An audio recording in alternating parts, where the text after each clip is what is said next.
नमस्कार, मैं फिर एक बार आपके सामने।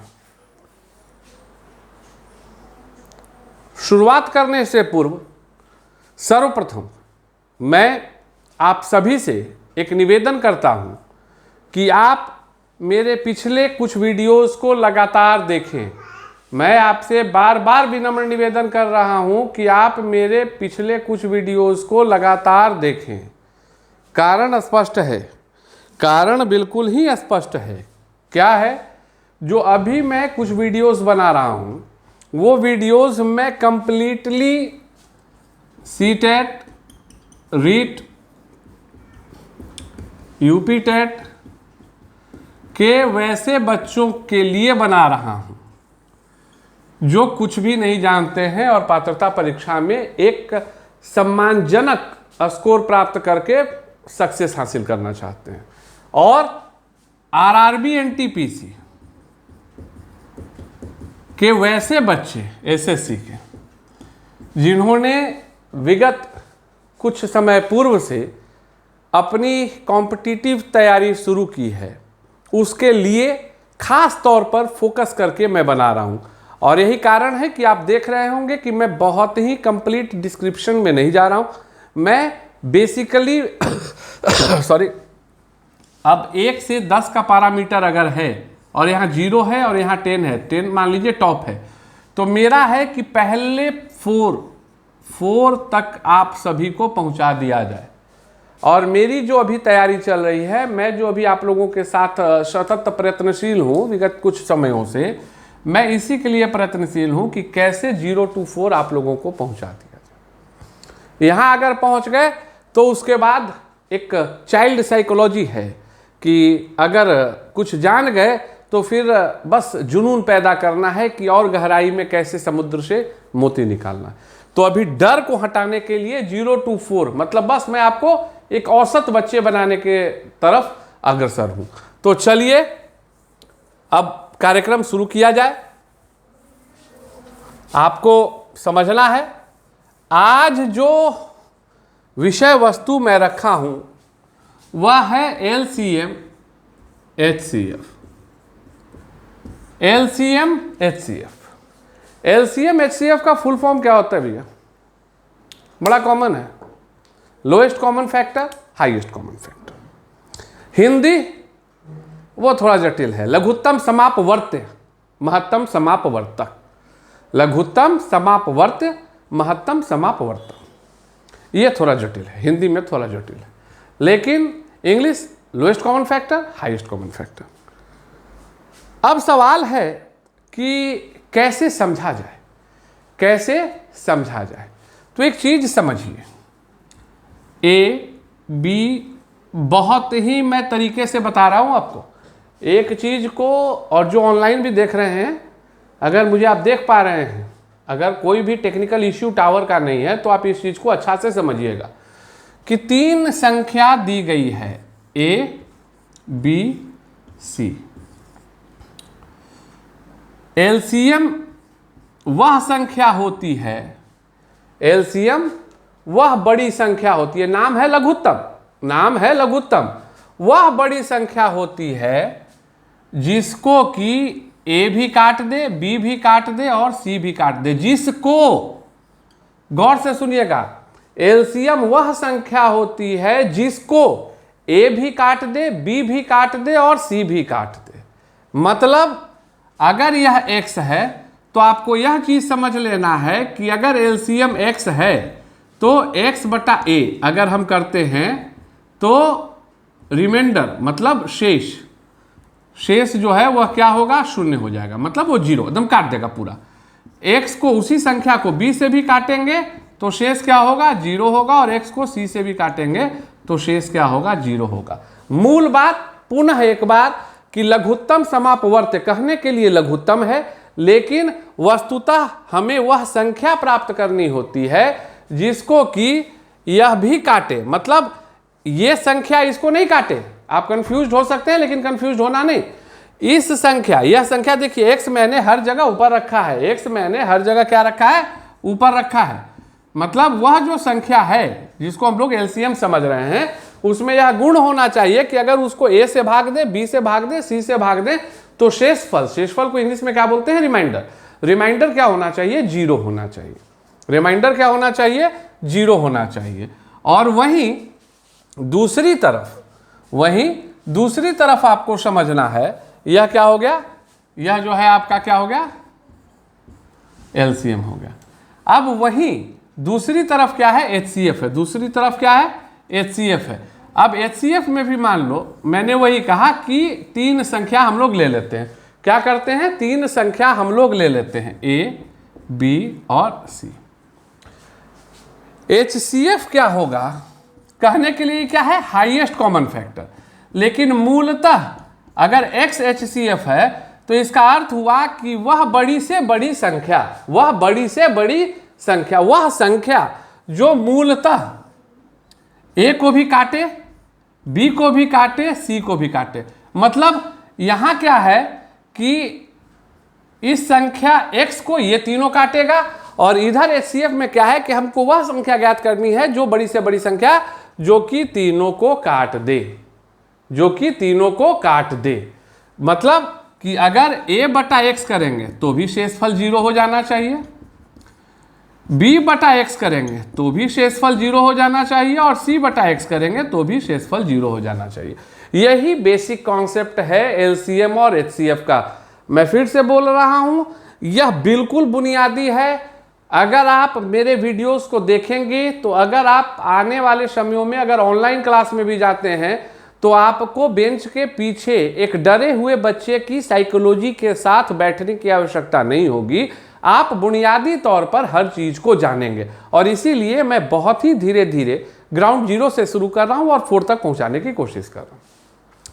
अब सवाल आता है कि सर इस पर भी एक उदाहरण दीजिए और इस पर भी एक उदाहरण दीजिए।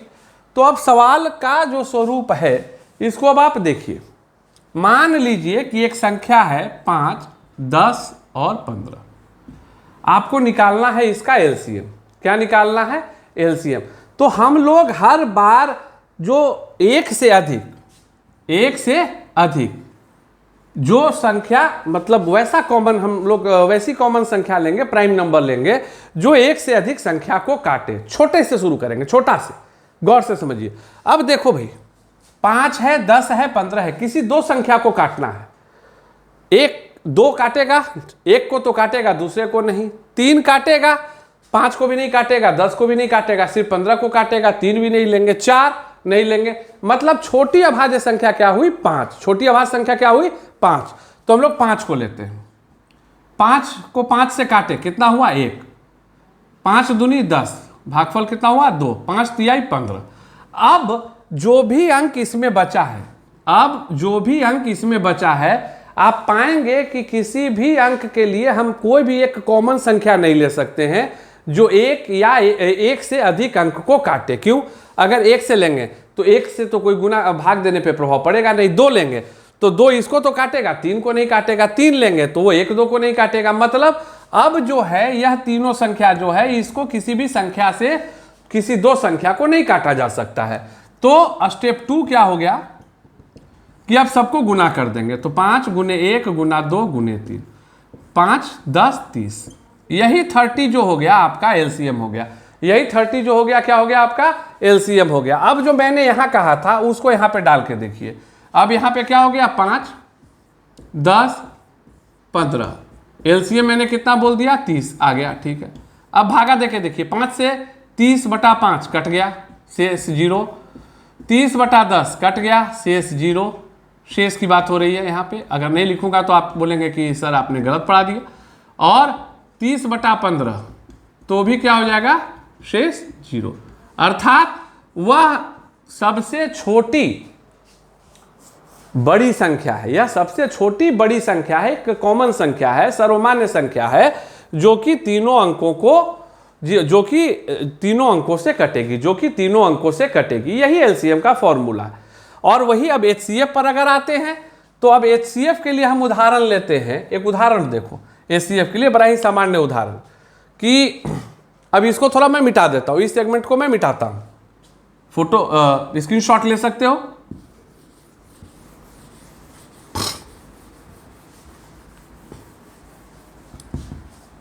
एक संख्या है 4, 10, 12। हम लोगों को क्या पता करना है कि भैया इन तीनों से छोटी, मतलब संख्या जो होगी वो 12 से बड़ी नहीं होगी, इन तीनों से छोटी वह संख्या ज्ञात करनी है जो तीनों को काटते। तो HCF निकालने का जो बुनियादी कॉन्सेप्ट है वो क्या है, पहले इस दोनों को लेंगे 4 और 10 को, तो 4, 10, जो छोटा है बाहर, जो बड़ा है अंदर। 4 दूनी 8, भागा देना जानते होंगे, 2 बच गया। अब बच गया शेष 2। अब क्या करते हैं, फिर इस 2 को लेते हैं इधर और इस 4 को लाते हैं यहां, 2 दूनी 4, कट गया। मतलब 2 ऐसी संख्या है, 2 वह संख्या है जो 4 और 10 दोनों को काटेगी। अब मेरे को क्या देखना है कि भाई 12 से भी कॉमन करना है, तो फिर यह 2 जो 2 आया उसको ले लिए 12, 2 छक 12। अर्थात क्या हो गया कि HCF जो है वह कितना हो गया, 2 वह संख्या है जो कि इस तीनों से छोटी है, पहली शर्त पूरा करता है HCF का, और यही 2 वह संख्या है जो 2 4 को भी काटेगा, 10 को भी काटेगा और 12 को भी काटेगा। 2 दूनी 4, 2 पचे 10 और 2 छक 12, तीनों में शेष 0। तो मूलतः आपको समझाना मेरा आज के क्लास का उद्देश्य है कि LCM और HCF कैसे निकाला जाता है। यह बेसिक्स है। अब यहां पर देख लीजिए जो मैंने इस नियम को बताया, A है 4, 10 और 12, दोनों तीनों में 2 से भागा देके देख लीजिए, कट गया शेष 0 है, कट गया शेष 0 है, कट गया शेष 0 है। मतलब HCF कितना हो गया, 2 हो गया। अब बुनियादी सवाल, दो क्वेश्चंस हम लोग LCM और HCF में सॉल्व करेंगे। 2 क्वेश्चन LCM और HCF में सॉल्व करेंगे। चलो भाई पहले LCM में सॉल्व करते हैं। 8, 10, 12, 8, 10, 12 शुरू करें। थोड़ा बड़ा है इसीलिए इसको लिए, चूंकि 2 स्टेप में अगर रहता तो आसान होता, लेकिन चलो इसको सेकंड में लेंगे। पहले ले लेते हैं 4, 6, 8। पहले क्या ले लेते हैं, 4, 6, 8। आपको दिया गया फाइंड LCM ऑफ 4, 6 एंड 8। लिखेंगे 4, 6, 8। शुरू किए। सबसे छोटी अभाज्य संख्या, सबसे छोटी अभाज्य संख्या 2 से कटेगा। 2 दूनी 4, 2 तिहाई 6, 2 चौका 8। अब फिर देखना है कि छोटी अभाज्य संख्या कौन सी अभाज्य संख्या होगी छोटी, जो किसी 2 को काटे। तो अभी 2 लेते हैं तो 2 इसको भी काट लेगा, इसको भी काट लेगा, 4 को भी काट लेगा, 3 को नहीं काटेगा, काट देते हैं। फिर 2 ले लिए, 2 इकाई 2, 3 नहीं कटा, जो नहीं कटा वह संख्या सीधे नीचे लिख दिया जाएगा, जो नहीं कटा वह संख्या सीधे नीचे लिख दिया जाएगा। यह एक इंपॉर्टेंट पॉइंट है LCM में। और 2 दूनी 4।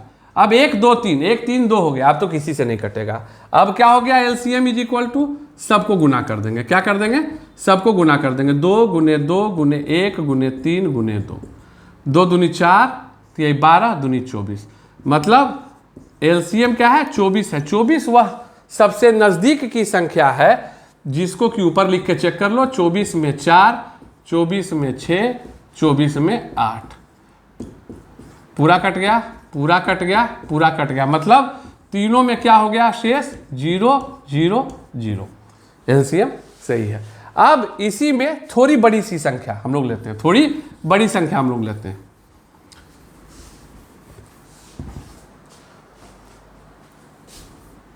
Find LCM 8 of 10, 12। काम शुरू करते हैं। 8, 10, 12, 8, 10, 12। 2 से कटेगा ना, कहीं कोई शक है किसी को, नहीं होगा। चलो भाई 2 से काटते हैं। 2 चौके 8, 2 पचे 10, 2 छक 12। अभी भी 2 से कटेगा, 4 और 6 कटेगा।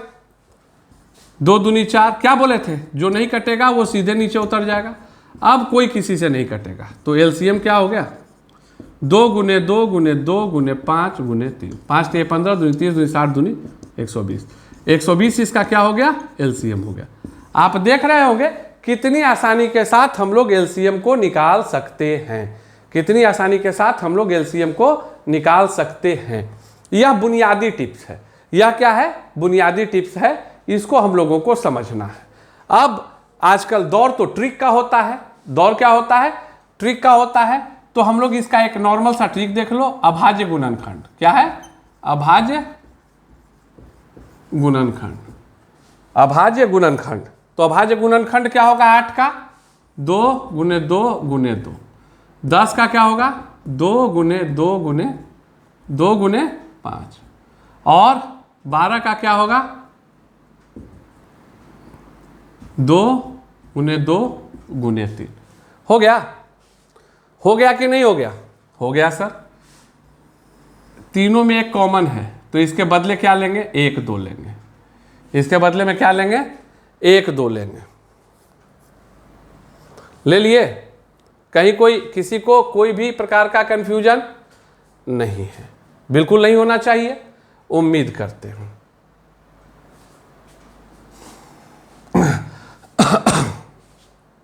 अब क्या है एक्स्ट्रा है,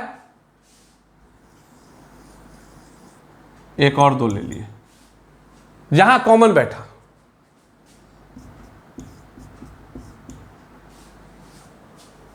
दो गुने 2 गुने 2 गुने 5 गुने 3 कितना हो गया 100। आप पा रहे हो तुम तो 5 से 15 दूनी 30 दूनी 60 दूनी 100। आप पा रहे होंगे कि कितनी आसानी और सरलता के साथ हम लोग अपने लक्ष्य की ओर जा सकते हैं। लेकिन मूलतः आप लोगों को याद रखना है कि हम लोगों को इस चीज को अगर समझ लिए तो किसी भी प्रकार के एलसीएम एचसीएफ को समझ सकते हैं। अब आता है एचसीएफ में। अब कहाँ हम लोग आते हैं एचसीएफ में आते हैं। तो एचसीएफ के लिए हम लोगों को क्या करना है, एचसीएफ के लिए हम लोगों को क्या करना है, कॉमन है। अब मान लो 8 12 18 है, इसका क्या निकालना है एचसीएफ। तो पहला स्टेप 8 और 12 के लिए 8 इकाई 8 4। अब ये कहाँ आ गया, यहाँ आ गया। 4 दूनी 8 कट गया, ये 4 हो गया। मतलब इस दोनों के लिए 4 वह संख्या है जो दोनों को काट रही है। तो अब 4 और 18 ले लिए, 4 चौके 16, बच गया क्या 2। अब 4 ही कहाँ आ गया, यहाँ। आंसर कितना हो गया 2। एचसीएफ कितना हो गया 2। बुनियादी तौर पे एचसीएफ निकालने का कॉन्सेप्ट यही है। अब इसको इस आधार पे बनाना है। 8 है 2 दूनी 4 दूनी 8, 12 है 2 गुने 2 गुने 3, 18 है 2 गुने 3 गुने 3। अब इसमें हम लोग देखेंगे कि वह संख्या या संख्याओं का समूह लेंगे जो तीनों में मौजूद है। तो 1 2 यहाँ है, 1 2 यहाँ है, 1 2 यहाँ है। एचसीएफ क्या हो गया 2 हो गया। एचसीएफ क्या हो गया 2 हो गया। क्यों? चूंकि 3 यहाँ और यहाँ तो है, यहाँ नहीं है। 2 यहाँ और यहाँ तो है, यहाँ नहीं है। तो सिर्फ 2 ही वह संख्या है जो कि तीनों में मौजूद है, तो वो ले लिया। अगर अभी इसके बाद भी कोई संख्या रहती, मान लो कि इसमें नॉर्मल सा चीज एक ले लेते हैं कि 3 ले लिया, नहीं रहने दो। अब इसमें कोई और संख्या रहती तो मैं और बताता कि अब 2 के साथ और भी हो सकता है कि एक कॉमन संख्या 2 निकला और दूसरा एक 3 भी है जो कॉमन है तीनों में। 2 2 2 3 3 3, तो आंसर 1 2 यहाँ लिखा था, 1 2 3 यहाँ लिखा था, 3 दूनी 6। मतलब एचसीएफ कितना हो जाता 6 हो जाता। तो इस तरह से हम लोग सरलता से एलसीएम और एचसीएफ निकाल सकते हैं। यह तुम्हारा बेसिक्स है और उम्मीद करते हैं कि तुम बेसिक को समझे होगे। अब जो हम लोग परीक्षाओं की तैयारी करते हैं उसमें एक बड़ा ही कॉमन क्वेश्चन होता है कि अगर किसी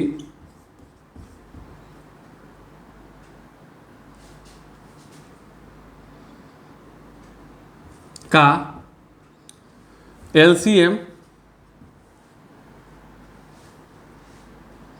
24 है तथा एलसीएम कितना है 24 है,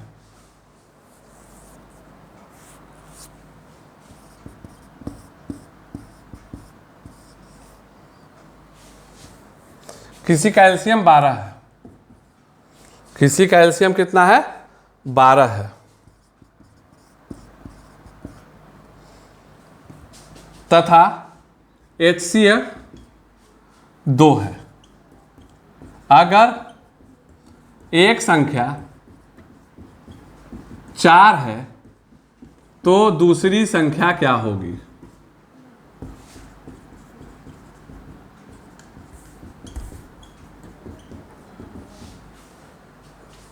मैं जो आप लोगों को पढ़ाता हूँ जानकारी होती है। मैं ऐसा नहीं है कि कोई भी क्वेश्चन जटिल लेकर आता हूँ, उसको पहले से देखे रहता हूँ और आपके साथ बनाता हूँ। मैं उस प्रकार के मेंटोर्स में अपने आप को काउंट करना चाहता हूँ कि सवाल भी मेरे मन में आपके सामने ही उत्पन्न हो और मैं आपके साथ बैठकर उसका हल निकाल सकूं, ताकि आप उतनी ही आसानी से उस चीज़ को समझें। अब इस सवाल को देखिए, अगर किसी संख्या का, अगर संख्या का कोई समूह है, एलसीएम 12 है और एचसीएफ 2 है, तो लिखते हैं एलसीएम कितना है 12, एचसीएफ कितना है 2 है।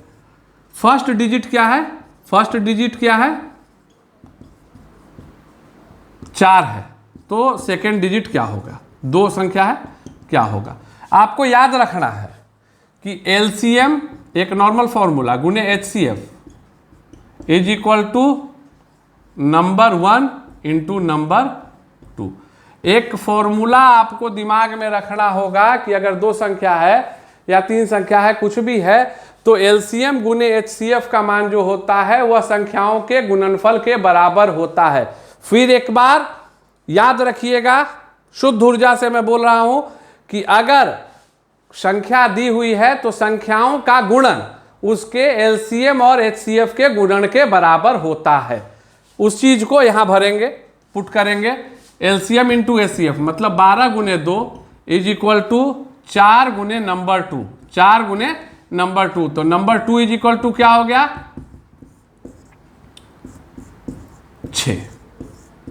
मतलब पहली संख्या 4 और दूसरी संख्या 6 है। अब मैं मूलतः इस फॉर्मूला को तो 1 सेकंड में बता देता, इस के माध्यम से हल भी तुरंत हो जाता है, लेकिन मैं आपको इसको वेरीफाई करके दिखाऊंगा कि जो मैंने निकाला वह सही है अथवा गलत है। इसीलिए पहले आप हमेशा याद रखेंगे कि संख्याओं का अगर समूह है तो लघुत्तम गुने महत्तम इज इक्वल टू संख्याओं का गुणनफल। इस चीज को जो है आपको याद रखने की आवश्यकता है। अब इसको हम लोग क्रॉस चेक कर लेते हैं। 4 और 6 बोला ना, संख्या क्या निकला है 4 और 6, तो 4 और 6 का एलसीएम निकालते हैं। 2 गुने 2 गुने 3, 3 दूनी 6 दूनी 12, ठीक है सर 12 आ गया। अब 4 और 6 का एचसीएफ 2, कटकुट 0 आ गया 2। आप पा रहे होंगे कि जो सवाल मैंने आपको बताया वह जो उत्तर भी आ रहा है उससे भी अगर हम लोग सवाल को क्रॉस एग्जामिन कर रहे हैं तो हम लोग पा रहे हैं कि हाँ बिल्कुल सही है। अब इसी में एक होमवर्क है, इसी में एक होमवर्क है कि अगर इस चीज को आपको दे दिया जाता, इस चीज को, इसी सवाल को थोड़ा मैं कॉम्प्लिकेट करके दे रहा हूं और मैं उम्मीद करता हूं कि आप इसका हल कर कर मुझको बताएंगे, इसका हल कर कर मुझको बताएंगे और तब मैं मानूंगा कि मेरा प्रयास सफल है।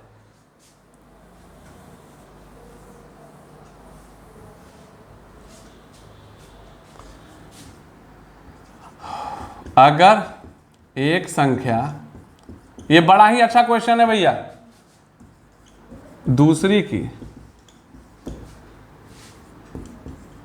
1.5 गुनी है,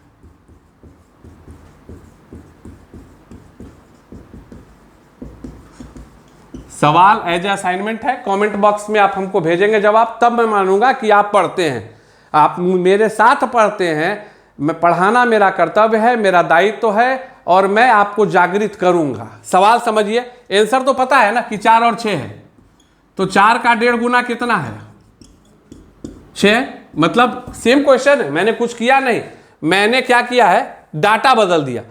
पहले प्रश्न में आपको एक संख्या मैंने 4 बताई थी और दूसरी संख्या आपको निकालना था, आपने 6 निकाल दिया कि लघुत्तम गुने महत्तम इज इक्वल टू संख्याओं का गुणन। मैंने उसको सिर्फ बदल दिया कि अगर एक संख्या दूसरी की 1.5 गुनी है तो संख्या ज्ञात करें। उम्मीद करते हैं, अनुरोध करते हैं कि आप कमेंट बॉक्स में इस सवाल को बनाकर, because answer is very clear 4 और 6, और अगर कोई भी बच्चा वाकई में है जागृत पढ़ने के लिए तो